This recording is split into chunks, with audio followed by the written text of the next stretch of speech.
भगवान जरा ये बताओ कि लोहे से भी ज्यादा शक्तिशाली कोई है क्या? भगवान महावीर ने कहा हां, लोहे से भी ज्यादा शक्तिशाली अग्नि हुआ करती है, जो लोहे को पिघला करके रख दिया करती है। तो भगवान जरा इतना और बता दो कि अग्नि से ज्यादा शक्तिशाली इस धरती पर कोई है? तो महावीर ने कहा धरती अग्नि से ज्यादा शक्तिशाली पानी हुआ करता है, जो आग को बुझा के रख दिया करता है। तो भगवान फिर इतना और बता दो, पानी से ज्यादा शक्तिशाली कौन होता है इस धरती पर? तो भगवान महावीर ने कहा पानी से ज्यादा शक्तिशाली आदमी का संकल्प हुआ करता है, आदमी के हौसले हुआ करते हैं। बोले हौसलों से बड़ा कुछ होता है?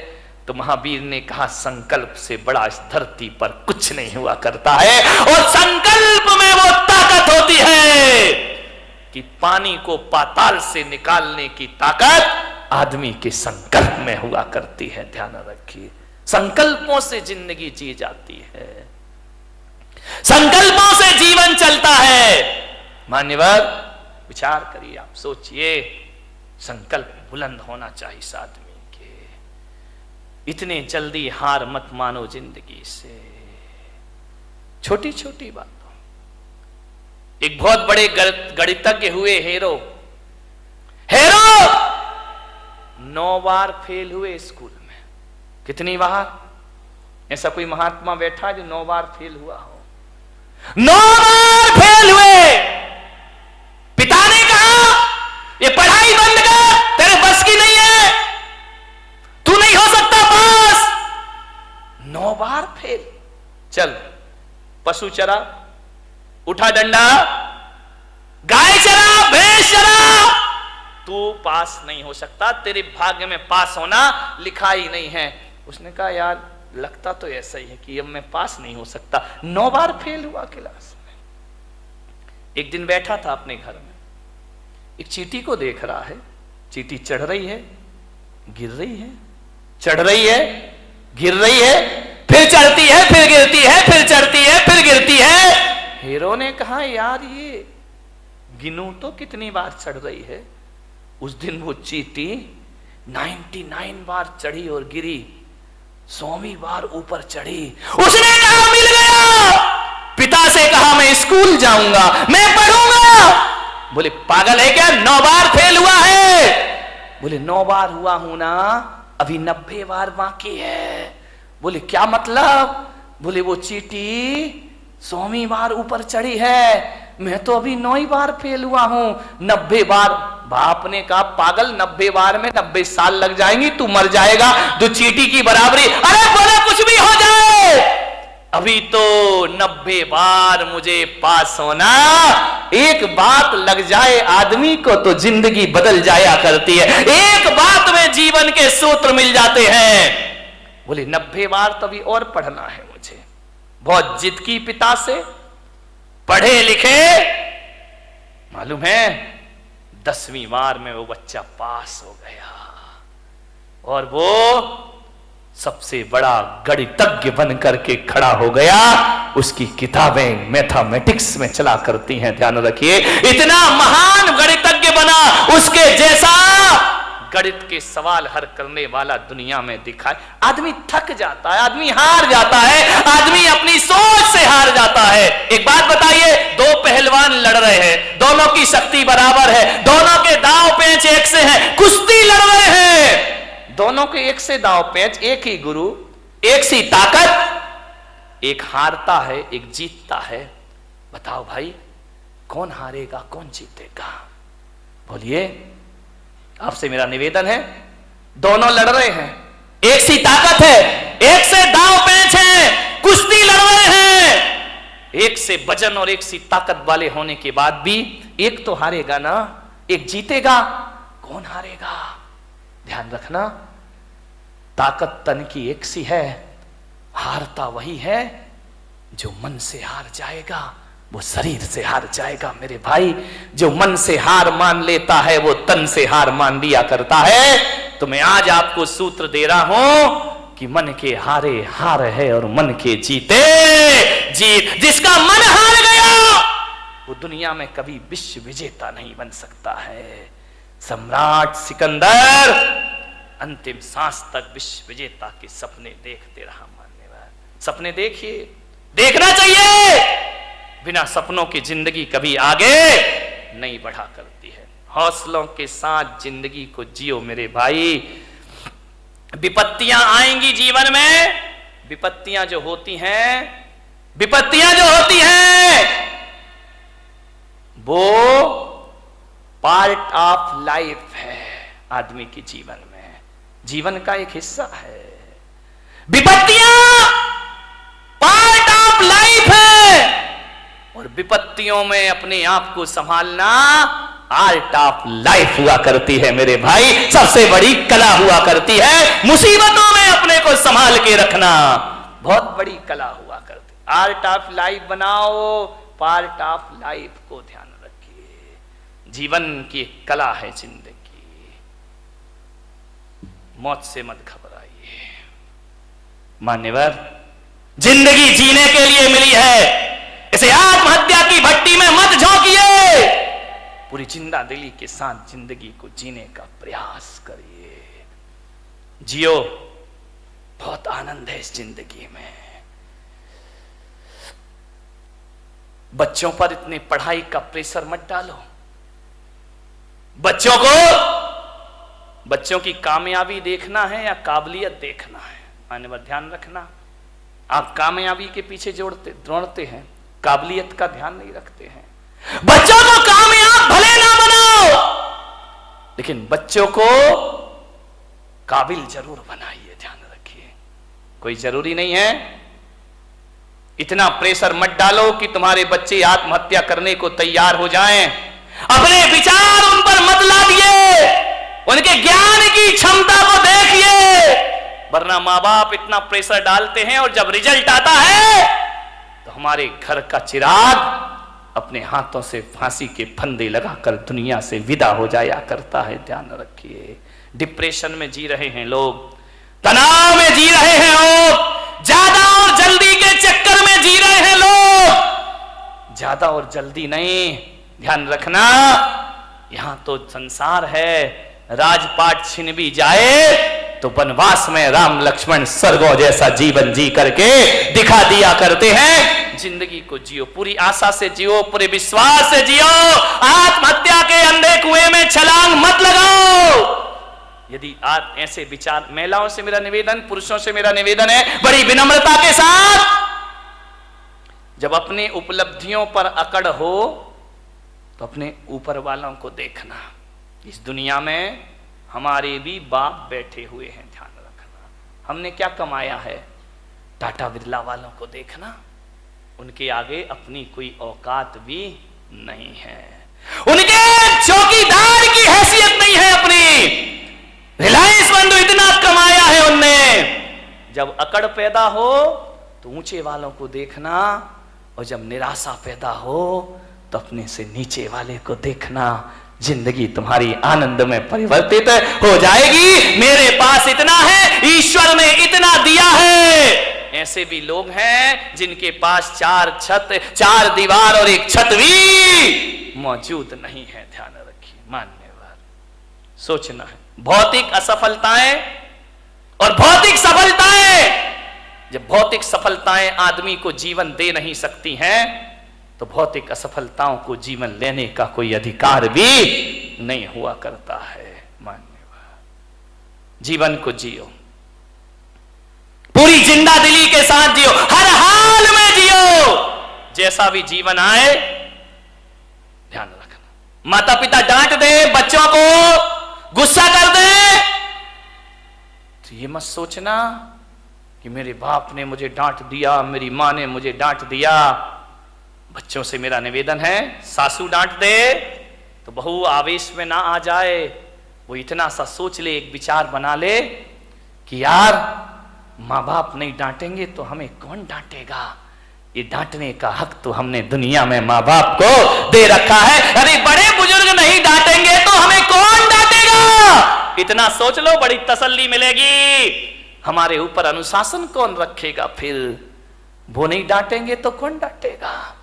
और बड़े बुजुर्गों से निवेदन है, बच्चे बेटियां बहुएं गलती कर दें तो डांटने से पहले सोचना, बच्चे गलती नहीं करेंगे तो कौन गलती करेगा। आपका घर चुकी बच्चों से ही तो गलतियां होती है, बहू से ही तो गलतियां, अरे आई है बच्ची है ससुराल से आई है, हो गई गलती, उसके लिए इतना तमाशा खड़ा करने की क्या जरूरत। जीवन को सुखी बनाने की छोटी छोटी सी बातें हैं, ये आपकी जिंदगी को बदल के रख देंगे, पलट के रख देंगे। गलतियां तो बच्चों से ही होती हैं। बड़े सोच लें बच्चे तो गलती करेंगे ही करेंगे, और बच्चे सोच लें मां बाप तो डांटेंगे ही डांटेंगे। जिंदगी को समझना, आराम से जियो। जिंदगी जीना एक कला है मेरे भाई, इस कला को थोड़ा सा सीखिए। ये जिंदगी बोझ भी होती है और जिंदगी वरदान भी हुआ करती है मेरे भाई। कांटों पे नजर होगी तो दुनिया में कांटे ही कांटे हैं, फूलों पे नजर होगी तो दुनिया में फूल ही फूल हुआ करते हैं। मान्यवर, निवेदन है आपसे, पूरी जिंदगी को हौसले से जीने का प्रयास, हर हाल में जियो। एक साधु थे, अपनी बात समाप्त करता हूं। कुटिया में बैठे हुए थे और अचानक कोई एक गाय लेकर आया कि संत जी गौदान देता हूं, आज से गाय आपके आश्रम में रहेगी। संत ने कहा मजा आ गया, ये गाय मेरे आश्रम में रहेगी। बोले चेले चपाटी थे, बड़े खुश हुए, गाय आ गई, गाय आ गई, कल से दूध पिएंगे, दही बनेगा, छाछ मिलेगा, मावा मिलेगा। बहुत खुश हुए। संत ने गाय की बड़ी सेवा की, बड़े अच्छे से रखा, घास खिलाई, पानी पिलाया, बड़ी मस्ती संत की। 3 दिन बाद पता चला कोई गाय उठा के ले गया। संत ने कहा मजा आ गया। अरे चेलों ने कहा बाबा जी पागल हो गए क्या, गाय आई थी तब तो मजा आया था, ये चली गई तो अब काय का। अरे बोले बड़ा मजा आ गया, बड़ी जिंदगी आनंद में हो गई। अरे बोले संत जी पागल, दिमाग खराब तो। अरे बेटा नाचो, गाय गई, गाय गई। अरे बोले अब दूध कहां मिलेगा, मावा कहां मिलेगा, छाछ कहां मिलेगा। संत ने कहा एक तरफ गया वो दूध और मावा, अरे गाय गई तो गोबर उठाने की झंझट भी हमारे पास से चली गई। अब कहां की घास, मस्त रहो, भगवान का भजन करो, ध्यान रखिए। ऐसी जिंदगी जियो, राजी है हम उसी में जिसमें तेरी रजा है। यहां यूं भी वाह वाह है, यहां त्यों भी वाह वाह, हर समय वाह वाह है, ध्यान रखिए। मिल जाए तो कोई बात नहीं हो, चला गया तो आनंद में जियो ना। लेकिन तुम्हारी जिंदगी निराशाओं में जाती है। एक गुलाब का पौधा ये सोचता है कि मैं नारियल के पेड़ की तरह बड़ा हो जाऊं। अब बाजू में लगा है, अब वो सोचे मुझे नारियल का पेड़ बना दे, नारियल का पेड़। अब गुलाब का पौधा कैसे पेड़ बन जाएगा। पेड़ इसलिए दुखी है कि वो सोचता है यार गुलाब जैसे फूल मुझ में आ जाए, गुलाब जैसे फूल, जिंदगी दुखी हो जाएगी। एक जगह मैंने देखा, अरे गुलाब का पेड़ अपनी पौधा अपनी मस्ती में झूम रहा है, नारियल का पेड़ अपनी मस्ती में झूम रहा है। मैंने एक साधु से पूछा बताओ ये अपनी मस्ती में क्यों है, ये इतने आनंदित क्यों है। बोले इसलिए आनंदित है कि नारियल का पेड़ कभी नहीं सोचता कि मुझ में फूल लग जाए, और गुलाब कभी नहीं सोचता कि मैं इतना ऊंचा हो जाऊं। इसकी अपनी मस्ती होती है और उसकी अपनी मस्ती में रहो। अरे मेरे भाई, पूनम की रात का जो सौंदर्य है ना, कभी कभी अमावस भी बड़ी सुंदर लगा करती है मेरे भाई। यदि अमावस की रात ना होगी तो पूनम का सौंदर्य कौन जान पाएगा। यदि जीवन में दुख नहीं होंगे तो सुख का स्वाद। एक बात बताओ, यदि इस जिंदगी में सुखी सुख होता, दुख नहीं होता, तो क्या करते आप बताइए। सबको सुख, सब सुखी सुख। अब कोई बोले ये छोटी उंगली, ये बड़ी उंगली, ये बीच की, अरे भाई क्या दिक्कत है। अब जी एक बात बताइए, यदि 5 उंगली भगवान एक सी बना देता तो क्या करते आप। कल्पना करो, कभी सोचते हो ये 5 उंगली एक सी हो जाती तो ना लिखने का आनंद ले पाते, ना खाने का आनंद ले पाते, सामान उठाते नहीं बनता, ध्यान रखना, हर उंगली का अपना अपना महत्व हुआ करता है। अंगूठा है और अनामिका है, तभी आप इससे कुछ लिख सकते हैं। ध्यान रखिए, ये बीच की उंगली है, ये ध्यान रखना, ये बीच की उंगली सबसे बड़ी हुआ करती है। ये उंगलियां भी इसके जैसी बड़ी होने का ख्वाब देख ले तो ये दुखी हो जाएंगे। ये अनामिका है, ये नहीं होगी तो सिंदूर कहां से लगाओगे और तिलक कहां से लगाओगे। बेचारा एक बार इन उंगलियों में झगड़ा हो गया। अंगूठा बोला मैं सबसे बड़ा। बोले क्यों? बोले देखो मैं सब। बात तो देखो, ये अंगूठा है, दिखाई दे रहा ये अंगूठा, लेकिन ऐसा बदकिस्मत है कि अंगूठा ये है, अंगूठी ये पहनती है। ध्यान, इसके पास नहीं आती अंगूठी, इसके पास आती। ये 4 अंगूठी पहनती है, अंगूठा अंगूठी दिखाते रह जाया करता है, उस पर आभूषण ही नहीं आते हैं। बोले मैं सबसे बड़ा। बोले क्यों? बोले मैं मोटा हूं, मेरे बिना 4 उंगलियों तुम लोग कुछ नहीं कर सकती हो, तुम्हारा कोई अस्तित्व नहीं है। तर्जनी ने कहा इसका मतलब मैं नहीं होंगी तो तुम दिखाओगे किसे? ये तो दूसरों पे उठती उंगली, अपने पे तो उठती नहीं है। बोले दूसरों पे उंगलियां उठाने की जरूरत पड़ेगी, मैं तैयार खड़ी हूं। बड़ी ने कहा मैं सबसे बड़ी हूं। अनामिका ने कहा चल, काय की सबसे बड़ी है, मैं नहीं होंगी तो तेरा कोई अस्तित्व नहीं बचे। छोटी वाली चुपचाप खड़ी थी। बोली बहन तू भी कुछ बोल ले। बोले मैं काय को बोलूं, मैं तो सबसे बड़ी हूं। अरे बोली छुटकी ज्यादा बोल रही है, इतनी सी तो है, वो कह रही सबसे बड़ी हूं। बोले तू क्या करती है? अंगूठा ने कहा मैं साइन करता हूं, अंगूठा लगाता हूं। तू क्या साइन करेगा? तर्जनी ने कहा मैं नहीं होंगी तो पेन कहां से पकड़ लेगा? तो बीच वाली ने बोली चल तेरे में ताकत तो मेरे से आया करती है। छिंगली ने कहा देखो, छोटी वाली ने, मेरे पास कुछ नहीं है, मैं सबसे छोटी हूं, लेकिन मैं इतना जानती हूं, मैं सबसे बड़ी हूं, मैं सबसे बड़ी हूं। बोले छोटी होके अपने को बड़ी क्यों कह रही है? बोले इसलिए कि जब जब भगवान को प्रणाम किया जाता है मैं सबसे आगे खड़ी रहती हूं और तुम सब मेरे पीछे खड़े। ध्यान रखिए, प्रणाम करोगे तो छोटी वाली, जो झुकना जानता, जो प्रणाम करता, वो सबसे बड़ा हुआ करता। किसी से क्षमा मांगो, देखो लड़ने में तो तर्जनी तुम तैयार रहती हो, लेकिन जब माफी मांगी जाती है तो मैं सबसे आगे खड़ी रहा कर। सबका आनंद है अपना अपना। सब उंगलियां एक सी हो जाएं तो जीने का मजा क्या बचेगा मेरे भाई? ये छोटे बड़े नहीं रहेंगे तो जिंदगी कैसे चलेगी? इस दुनिया में क्षत्रिय की भी जरूरत है, इस दुनिया में ब्राह्मण की भी जरूरत है, इस दुनिया में वैश्य की भी जरूरत है, और इस दुनिया में शूद्र की भी। शूद्र नहीं होंगे ना, 3 दिन हड़ताल कर दे, जीना मुश्किल हो जाएगा मेरे भाई। ध्यान रखिए, सबका अपना महत्व, अपने अपने में राजी हो जाओ। राजी है हम उसी में जिसमें तेरी रजा है। यहां त्यों भी वाह वाह है। यहां कबीर का झोपड़ा एक दिन बेश्या के कोठे के सामने बना दिया गया। बेश्या को बड़ी परेशानी हुई, कबीर को कोई परेशानी नहीं थी। संतों को क्या परेशानी? परेशानी तो संतों से दुनिया को है। कबीर अपनी भक्ति करता था, राम नाम भजन में लीन रहता था। बेश्या को डिस्टर्ब हो गया। रोज बेश्या के कोठे में ढोलक बजती, तबले पर थाप पड़ती, घुंघरुओं की आवाज आती, और जब घुंघरुओं की आवाज और ढोलक की थाप पड़ती, कबीर उस संगीत में अपने राम का भजन किया करता, भगवान का स्मरण। बड़ा आनंद है मुझे इस जीवन में। लेकिन जैसे ही कबीर भजन गाता तो ये दीवाने मतवाले लोग बेश्या के कोठे में जाते और कबीर का भजन सुनते, कबीर के पास जाकर बैठ जाते। अरे बेश्या ने कहा ये कबीर तो मेरा धंधा चौपट कर देगा। जे लोग आते हैं वासना के लिए, ये साधना में लगा देता है। बोले ये तो मेरी दुकानदारी पूरी बंद कर देगा। बेश्या ने कहा इसका झोपड़ा हटाओ यहां से, अपना धंधा बंद हो जाएगा। लोग कबीर के पास जाते हैं, शरीर को नश्वर समझने लगते हैं, भोगों को नश्वर समझने लगते हैं। और ये आदमी भोगों को नश्वर समझेगा तो मेरा तो खाना खराब हो जाएगा। बेश्या ने अपने यारों से कहा कि जा आज रात को कबीर का झोपड़े में आग लगा दो, जला दो रात को। रात हुई, बेश्या के यार गए, कबीर के झोपड़े में आग लगा दी।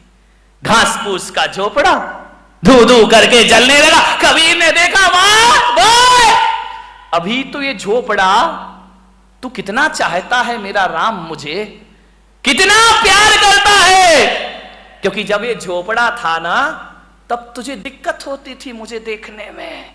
अब झोपड़ा हटा दिया, आओ अपन सामने से दीदार करेंगे, बीच की दीवार खत्म हो गई, मजा आ गया, हरि भजन करने लगा, जल गया झोपड़ा। बोले लोग हवन यज्ञ करते हैं तो आहुतियां डालते हैं, वारे मेरे राम जी तुमने तो मेरा झोपड़ा ही आहुति में डाल दिया, मजा आ गया।